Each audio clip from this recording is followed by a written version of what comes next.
ఇలా మాకు మాట్లాడరాకని కాదు, నోటికి వచ్చినట్టు మాకు కూడా మాట్లాడచ్చు అరవింద్. ఎందుకంటే గురవింద అనుకుంటుందట, దాని కింద నలుపు ఉంటుంది, అది ఎరగది, మందికి నీతులు చెప్తుంటుంది.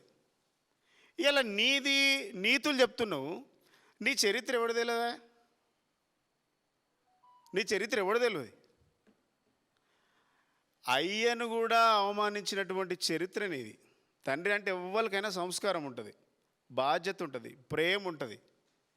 నీ అయ్యను కూడా అవమానించి వేరేటోళ్ళ అయ్య గురించి మాట్లాడే నైతికత ఎక్కడదా నీకు అరవింద్?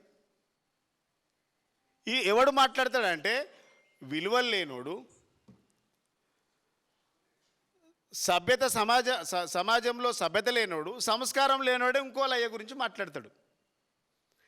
నీ అయ్య గురించి మాట్లాడి నీ అయ్యని ఇష్టపడి ఉంటే, నీ అయ్య ఐడియాలజీలో పనిచేస్తే ఇంకోళ్ళ అయ్యల గురించి మాట్లాడు. ఎందుకంటే నీ అయ్య లేడు. వాస్తవంగా చెప్తున్నా, డి శ్రీనివాస్ గారు అంటే నాకు చాలా అపారమైనటువంటి గౌరవం. ఆయన కాంగ్రెస్ పార్టీలో ఉన్నా చాలా గౌరవంగా మాట్లాడేది. మేము తెలంగాణ ఉద్యమంలో ఆయనతో మేము 2-3 సార్లు పోయి మెమరాండం ఇచ్చినాం. కాంగ్రెస్ పార్టీ వదిలేస్తే మా పార్టీకి వస్తే మేము గౌరవించి రాజ్యసభ మెంబర్ని చేసినాం. ఆ విశ్వాసం కూడా లేని విశ్వాసఘాతకుడు కదా నీవు. కుక్కకు విశ్వాసం ఉంటుంది, నీకు లేదు. మీ అయ్యకు ఆ పార్టీ వదిలేస్తే నువ్వేమో మీ అయ్యనేమో, మీ నాయన డి శ్రీనివాస్ గారేమో కాంగ్రెస్లో ఉన్నాడు, నువ్వేమో బీజేపీలో ఉన్నావు. అంటే నీ అయ్య ఐడియాలజీ నీకు లేదు.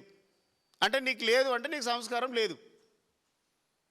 నీకు సంస్కారం ఉంటే నువ్వు ఆయనతో ఉండాలి, ఐడియాలజీలో పనిచేయాలనుకుంటే. నీకు సంస్కారం లేనివాడివి నువ్వు ఇంకోళ్ళ అయ్యల గురించి మాట్లాడుతూ ఉన్నావు. ఒకటి. రెండవది, కాంగ్రెస్ పార్టీలోకి వెళ్ళి బీఆర్ఎస్ పార్టీకి వస్తే రాజ్యసభ మెంబర్ చేసి చాలా అద్భుతంగా గౌరవించుకున్నాం మేము. డి శ్రీనివాస్ అనేటువంటి స్వర్గీయ డి శ్రీనివాస్ అనేటువంటి వ్యక్తి లేకపోతే అసలు నువ్వెవడు, నీ బతికేంది? రోడ్డు మీద అమాయకుడివి, అనామకుడివి. డి శ్రీనివాస్ గారు పాపం ఆయనను కించపరచడని కాదు, నీ చిల్లర చేష్టలు చెప్తున్నా నేను.